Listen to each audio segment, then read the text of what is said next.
Good evening. Welcome to South Asia Newsline. I'm Yeshi Johnson. Here are the top stories we are tracking for you on Friday, the 29th of October. Prime Minister Modi holds talks on trade with leaders of European Union and Commission ahead of G20 Summit in Rome.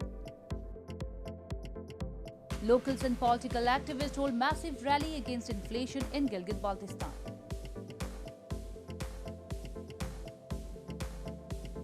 And dozens of displaced families receive aid amid rising poverty in Afghanistan. And now for all the details. Indian Prime Minister Narendra Modi on Friday arrived in Italy to participate in the G20 Summit, the global forum for international cooperation, where he will join other leaders in discussions on global economic and health recovery from COVID-19, sustainable development and climate change. On the eve of the G20 Summit, PM Modi on Friday held a joint meeting with Charles Michel, President of European Council, and Ursula von der Leyen, President of the European Commission, and held an extensive discussion covering trade and investment ties, climate change, COVID-19, global and regional developments.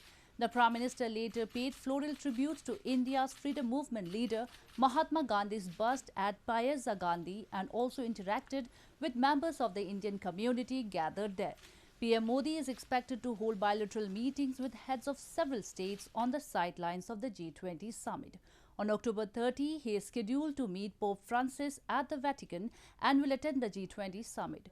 Following the conclusion of the summit on October 31st, PM Modi will depart for Glasgow to attend the 26th Conference of Parties COP26 to the United Nations Framework Convention on Climate Change.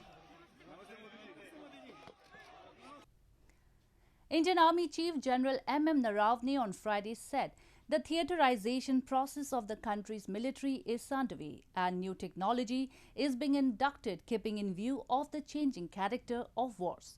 The remarks came as India has been boosting its military might along the line of actual control amid the ongoing border row with China. Indian Army Chief General Naravane on Friday asserted that the theaterization process of the country's military is underway and new technology is being inducted into the armed forces, keeping in view the changing character of wars. Attending the passing out parade of the 141st course at the National Defence Academy in Western Pune, General Naravane said amongst the three armed forces there is a better understanding, and if they integrate they can bring about transformation. He also hailed the move to open the portals of the Defence Academy to women cadets from next month. The character of war has been changing over the years, and over the years technology has come to play a more and more important role in the way wars are prosecuted, and that will always be the way forward. This comes as India is boosting its military might and has most recently also built an airspace control center along the line of actual control in northeastern Arunachal Pradesh state, which security analysts have warned could become a flashpoint amid ongoing border row with China in Ladakh region. News from Pakistan. Pakistan's Interior Minister Sheikh Rashid Ahmed has warned the supporters of banned Islamist outfit Tehreek-i-Labbaik Pakistan to stop their march towards capital Islamabad, or there will be consequences. The government has said that it would not agree to the group's demand of expulsion of the French ambassador over caricatures of Islam's prophet published in a magazine in France, which Muslims consider blasphemous. Pakistan's Interior Minister Sheikh Rashid Ahmed on Thursday warned the supporters of proscribed outfit TLP, Tehreek-i-Labbaik Pakistan, to go back and stop their march towards capital Islamabad, or things will be out of his hands. This came after thousands of TLP supporters began marching from Lahore city towards capital Islamabad on Thursday. The government has said that it would not agree to their demand of formally expelling the ambassador of France over caricatures of Prophet Muhammad published in a French magazine, which Muslims consider blasphemous.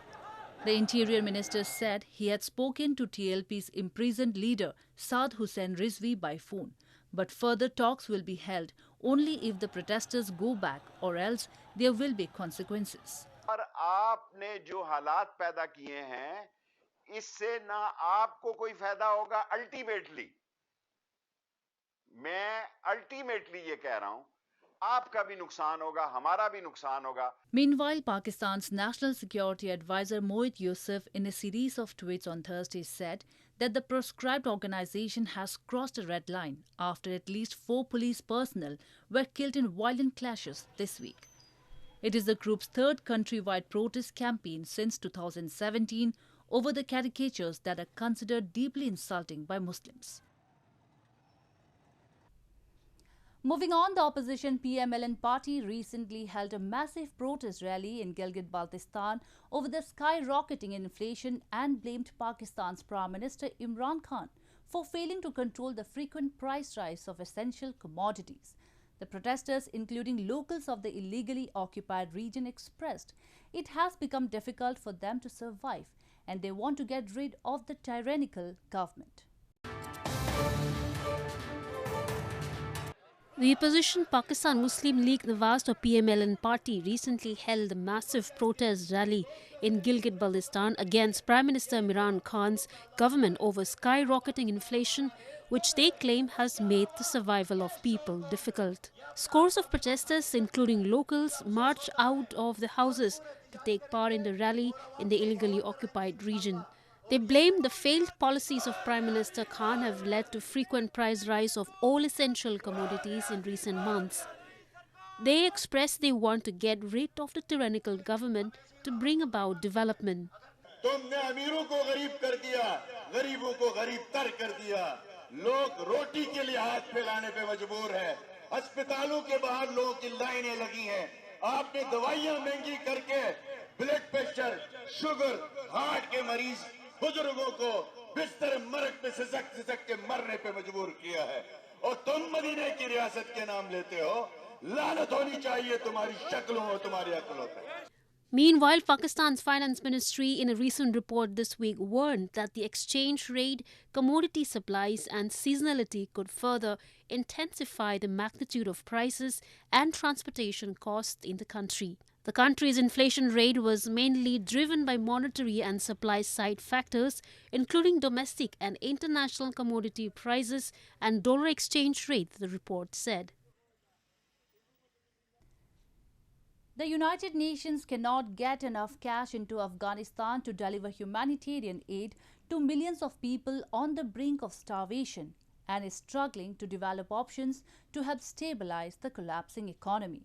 UN officials have said 8 agencies are in a race against time to deliver life-saving aid to crisis-affected people and preposition supplies ahead of winter. In capital Kabul on Thursday, 8 agencies distributed foodstuffs, blanket and cash to 130 displaced families. Amid rising poverty and warnings of starvation in Afghanistan, 8 agencies distributed foodstuffs, blankets and cash to 130 displaced families in capital Kabul on Thursday. Around 9 million Afghans are just one step away from starvation. UNHRC, United Nations High Commissioner for Refugees spokesperson Babar Baloch said, adding that 700,000 people, mostly women and children, have been displaced this year alone. United Nations officials have said the UN cannot get enough cash into Afghanistan to deliver humanitarian aid and that it is struggling to develop options to help stabilize the collapsing economy. We are trying to bring as much supplies from all around the world. At times, we see many border disruptions all around in Afghanistan, neighboring countries as well. We need to fly in aid into Afghanistan as well. So these are all challenges that we have to navigate as humanitarian. So the appeal to everyone, international community, please step forward with resources so that we can reach more Afghans who need our help. Displaced Afghans said people are tired of the current situation. The Taliban is facing growing international pressure for an inclusive and representative Afghan government and to uphold human rights, particularly those of women and girls, in return for international recognition and freeing up aid and reserves. Donors and institutions are also seeking to avoid running afoul of UN and unilateral sanctions on the Taliban. Meanwhile, the United States has sent another nearly $144 million in humanitarian assistance for those affected by the ongoing crisis in Afghanistan and for Afghan refugees in the region, with total such aid for 2021 now nearly $474 million, the State Department said on Thursday. Holding Opposition BNP and the Islamist organization Jamaat among others responsible for fomenting communal tension in Bangladesh, Information and Broadcasting Minister Hasan Mahmud called the recent attacks on minority Hindus a ploy by fundamentalists to destabilize the country and create anarchy. Bangladesh's Information and Broadcasting Minister M. Hasan Mahmud on Thursday blamed opposition BNP, Bangladesh Nationalist Party and the Jamaat among others responsible for fomenting communal tension in the country and said recent attacks on people from minority Hindu community there was a ploy by fundamentalists to destabilize country and create anarchy. Speaking at Kolkata Press Club in eastern India, Mahmud said that PM Sheikh Hasina's government has taken tough action against perpetrators of these attacks and asserted that his government aims to root out communalism and fundamentalism.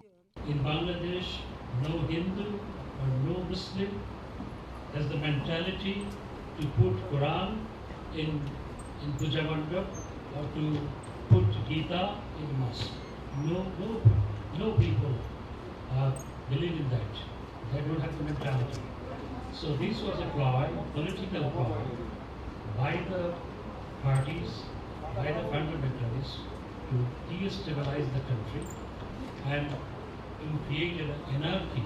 Meanwhile, in reaction to Bangladeshi Foreign Minister A.K. Abdul Momen remarks that no one was raped and not a single temple was destroyed in recent attacks, ISKCON's media in charge in Prayagraj Venu Vijay on Friday rejected his claim, calling it false.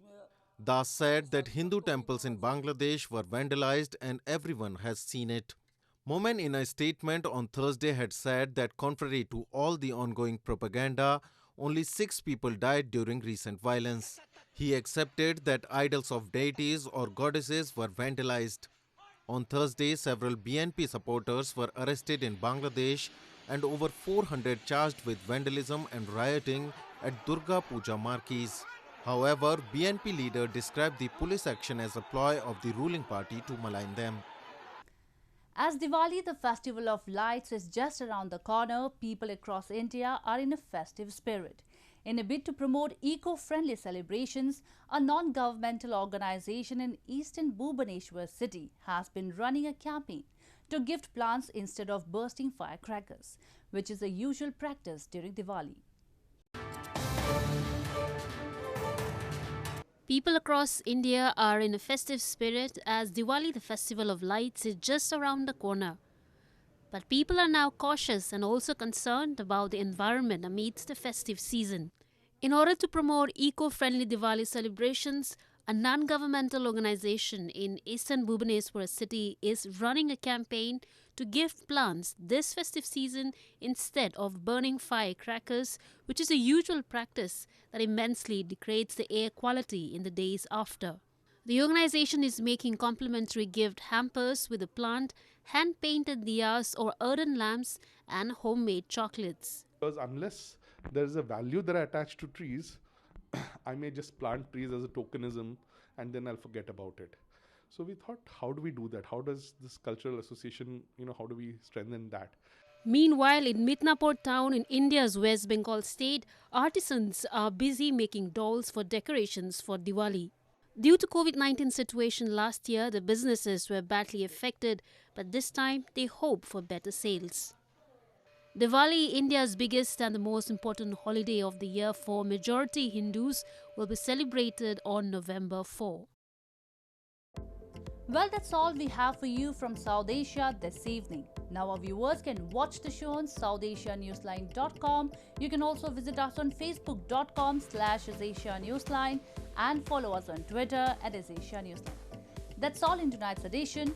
We will see you same time next week. Have a great weekend. Good night.